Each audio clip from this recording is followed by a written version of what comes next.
So if you clicked onto this video, that means that you're looking for a team comp that will do well defending here in Roco. So that means demolition, extraction.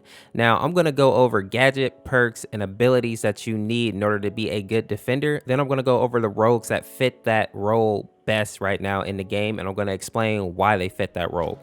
At the end of the video, I'll also give you some rogues that you can trade out of the team that I'm going to show you, because the most important thing when building a team is playing rogues that you are actually proficient with. If you have no skill with these rogues, you either have to practice or you have to pull somebody that you can actually play.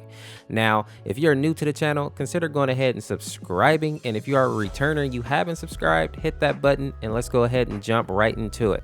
So the first thing that I want to get into are the actual gadgets. If you don't have the right gadgets equipped, you won't be able to actually hold off a push long enough for your team to rotate over to you. Now, the first gadget that I'm going to mention here is going to be the active protective system.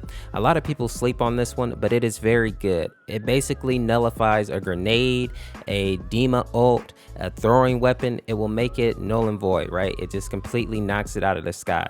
This can be very good for holding on to a point and allowing your team the time that they need to actually rotate. The rogues that you're looking at to use this gadget are going to be Anvil and Trench. Both of those guys are excellent defenders. Both would be a good choice here, but I think right now Trench is probably the better defender overall, and we're going to go over why in a little bit. Now, the second gadget that I would recommend you grabbing is going to be the frag grenade. Now, I know a lot of people think of frag grenade as being an offensive weapon, and it is technically an offensive weapon or gadget, but it also works as a great deterrent for people who are trying to push into you, because they know that if they get dinked by that grenade, that can have hellish results for them, especially because the frag is probably the most versatile grenade in the game right now, meaning that it's the one that has a decent throw distance, especially if you upgrade it, and you can also cook the grenade. So if your timing is correct, you can actually throw the grenade right at the point where it's going to explode on the guy or the woman's head, right? So very good at holding people down. And if you do manage to get the knock, they have to take that time to res that person, or decide that it'll be more time efficient to just leave them and try to get the push going. And anytime that you can stop or slow the momentum of an attacking team, you are winning, right? Because you are giving your team more time to set up. Now, the next item that I want to talk about here is going to be the C4. C4 works very well, especially when you have characters like Talon and Anvil who can use it, and not only that, but they can set up a good choke point to use it in, right? Talon with his vision, Anvil with his shield. And even if you don't end up using the C4, you don't get a kill with it, the fact that you are able to effectively block off an entrance or a pathway is going to narrow the directions that the enemy team can go. And if you know where the enemy team is going, you have the advantage in that situation. Now, the last item that I want to talk about here is going to be the smoke grenades. A lot of people don't think the smoke grenades are very good, but they have some hidden effects that I think people are not privy to. Smoke grenades obviously cut off line of sight. They can hide you, they can hide the enemy team as well. But what people don't know is that the smoke grenades also completely make your name and your health bar disappear. Now, that's for you and the enemy team, right? So as you see here, if you throw a smoke right on somebody, you can't see their health, you can't see them, you can't see their name, nothing about them. And that's same for you as well. So if you throw down smoke, they don't know where you are, they don't know where you have gone. And on top of that, it also slows them down if you go ahead and level that up. Now, even though this item doesn't deal damage, it does something even better. It allows you time to get your team together so that you can coordinate and you can go in as a unit and stop this attack. Now that we've gone over the gadgets, let's go ahead and take a look at some of the perks that make for a great defender. Now, the first perk that I have to go with is going to be Bounce Back. I think pound for pound, Bounce Back is one of, if not the best perk in the game right now. It essentially takes your recovery time from 5 seconds down to 3. Now, I know 2 seconds might not sound like a whole bunch, but in the middle of a gunfight, when a team is pushing you, that can make the difference between you getting enough health back to actually fend them off and dying and losing the point for your team. The next perk that we're going to go with is going to be Tenacity. Now, I know a lot of people may not see value in Tenacity just yet, because in Strikeout, it doesn't really seem like a big deal, right? You keep coming back to life. But in Demolition and Extraction, if somebody hits you on the head with a frag grenade and you're down, your team can't get back to you, then you're just done for the round, right? And now your team is on a 3v4. So in higher level play, you have to grab tenacity because it's going to keep you from being one shot by grenades. That's Ronin's knife, Dima's ult, C4, any of that stuff that would usually one tap you will not be able to one tap you with tenacity. So it is essential for defending. The last perk that I'm going to put in here is going to be evade. Now, the reason that I say evade is because whenever you take damage, it allows you to have a movement speed increase for a short time. Now, while it isn't a huge movement buff, it is enough to get you out of dodge if you need to go ahead and back off, retreat, get back to your team. So it's something to keep in mind as maybe a situational one and not a mandatory one, but those first three definitely are ones that you want to take. I'm also going to throw an honorable mention in here with cloaked. Depending on who is on the attacking team, cloak might be good for keeping yourself hidden while the enemy team is pushing into you, right? Because they may think that the point is free and you're actually there getting a few headshots on them, letting your team know that they're pushing that way. So keep that in mind. I'm giving you perks that I think are going to be mostly or always effective, whereas some of these like cloaks are going to be more situational. Now let's go ahead and talk about the abilities that you're going to want when you are playing defense. I've broken these into 3 categories. The first category is going to be somebody with crowd control. So this isn't a person that necessarily hard blocks an area, but they make it difficult for the enemies to actually traverse that area. So let's take Trench for instance, right? His barbed wire makes it very hard for people to come through, at least effectively. They have to stop and break it, or they have to just muddle through it. The second type that you want is somebody that can actually hard block a point. So Anvil is a good example here. He throws his wall down, and now unless they break that shield, they are not getting through that point.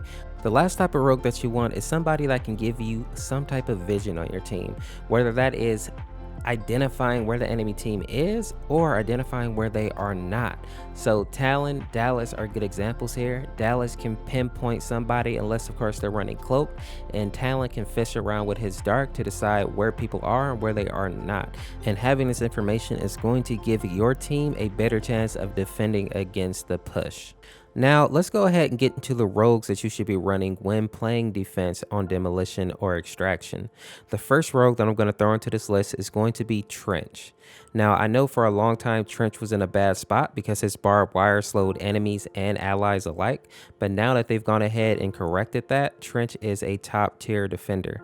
Since we've already talked about the benefits of his barbed wire and how it can slow an enemy team, let's move on to his second asset, which is his passive Gadget Up. This basically allows Trench to carry either 2 active protection systems or 2 tear gas grenades, which if you go ahead and you upgrade both of those to tier 3, he can carry 3 of them. Now this is a big deal, especially for the active protection system, because you can basically negate any thrown object, any grenade that the enemy team throws your way. Now this works especially well for Dima's ultimate or Ronin's ballistic knife, any of those grenades that are meant to get you out of there, to get you off of your point. This will be the counter to that. Now, Trench isn't just going to hide behind his protection system or his tear gas. He has one of the strongest DMRs in the game, and at about mid-range, it can really tear some people up, hitting for 36 to the body, 48 to the head, and a fire rate of 5, so pretty much as fast as you can pull the trigger almost. So very, very strong gun.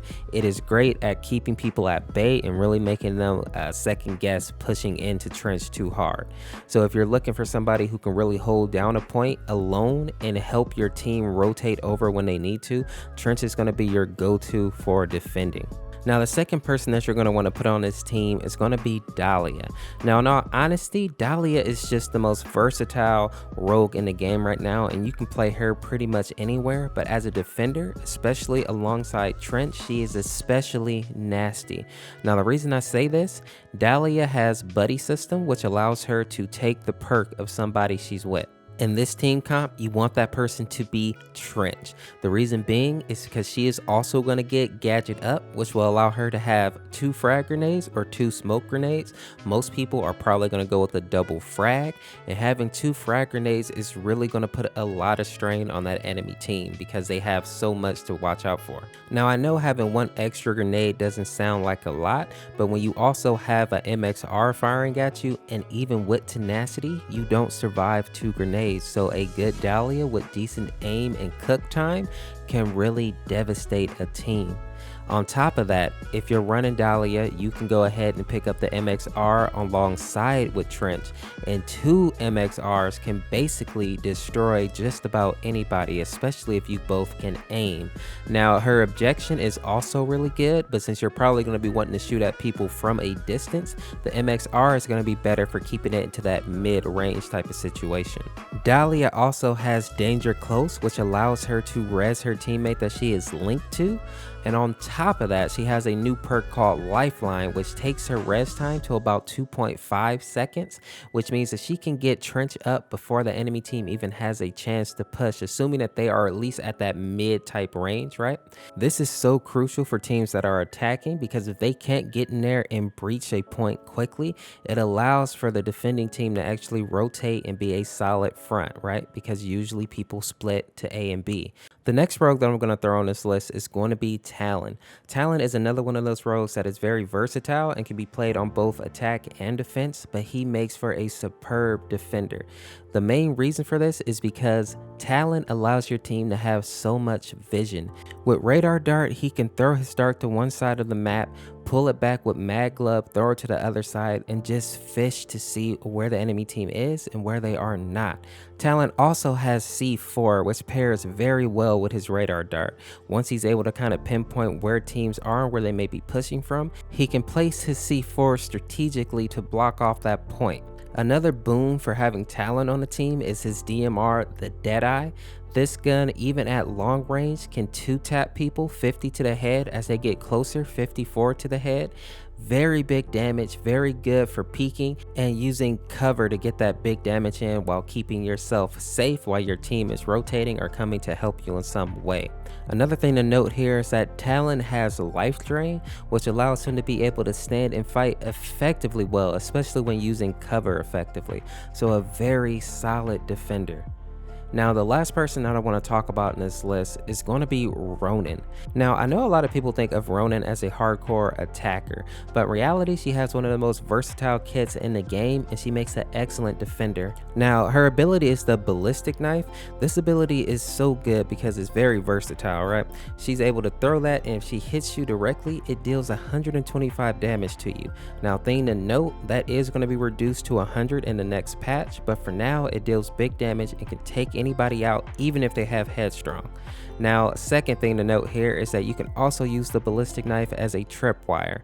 Even if nobody runs into it, it still makes for a very good alarm system, right? If people want to get past it, they have to hack it or they have to destroy it, and either one is going to alert your teammates that that item is no longer on the map. Ronin also makes for a good counter flanker. She's able to go and hold down those points where you think that a Lancer might be flanking, or maybe even a Dallas or a Talon. And since she has underground, she's able to do that without being revealed, so she gets the jump on these people as they are trying to round the corner. Now, Ronin has one of the best guns in the game, being the KA-30, and in a 1v1 situation, sometimes even a 1v2 or 1v3, Ronin is probably going to come out on top simply because her gun is so good on top of her kit, right? The frag grenade, the Ballistic Knife, these are all things that she has in her arsenal to go ahead and take those 1v1 encounters. So having a character like Ronin on the team who can get in there and mix it up in that sense is very good, because if nothing else, she will make a trade, and that's one person that you don't have to worry about in this fight moving forward. Now, in the beginning of the video, I said I would throw out some rogues that you can swap out in case these aren't your mains or people that you are good with. So instead of using Trench, Vi and Anvil are both viable choices. Vi's Vile Poison can also be used to deter people, and it also drains their health while giving you health. She's definitely a very good defender. Her guns are not quite as good as Trench's, and she doesn't have the sustainability to hold a point as Trench does, but if your team is in comms and they're very responsive, she can definitely hold her own and she can hold a point for a time. Now, Anvil obviously is a dope defender as well. The wall, life drain, his LMG, the shotgun, he's great for close range, getting people in there and holding them back. Also, the C4 makes him a force to be reckoned with.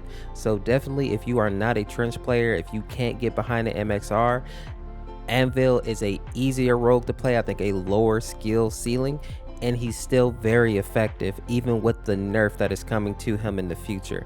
Link to the video up in the right there if you haven't seen that yet. Now, if you are looking for somebody to play instead of Daliah, Saint is also a very good option.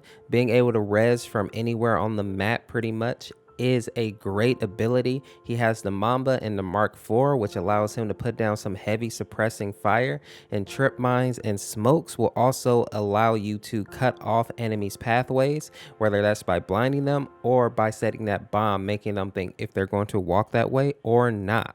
If you want to play somebody slightly more aggressive than Talon, you can go with Dallas. Dallas has a kit that rewards you being aggressive, getting downs, getting kills, and it still allows you to have that vision. So Dallas is a good replacement. And for Ronin, you can go with somebody like Scorch or Chalk. Scorch is a very good defender in the sense that she can hold down a point very well. If anybody tries to come and 1v1 Scorch, they're probably going to lose, especially if she has overheat on cooldown, because her rate of fire with the SLC is already very high, and then with the overheat active, there's nobody that can out DPS her right there for those 10 seconds. Now, Chalk is also very good in the sense that he will probably cause a trade, and since he can revive himself, you'll still have your 4-man stack, right? So very good rogues there. These are people that you can swap out. I think the 4 that I gave you in the beginning are still the best, but swap out, mix and match, and pick the rogues that you think you're going to be the most effective with, because that's how you're going to do the best, in all honesty. Now, if there is a 4 rogue comp that you think is very good or that you've had success with, put that down in the comments and kind of explain your reasoning, because I love hearing from the community and just sharing our information with each other. If you haven't done so already, make sure to drop a like and consider subscribing to the channel. We've been blowing up lately. We just hit 8,000 subs. We are less than 2,000 away from 10K. So I think we're going to hit that here in the next month or so. So thank you for all the support, people. I really do appreciate it. And as I said in other videos, I will definitely be doing a battle pass giveaway as soon as it drops. So be on the lookout for that. People, this is Orsa Course. Thank you for watching. We will see you tomorrow with another Rogue Company video. Peace, peace, peace, peace, peace.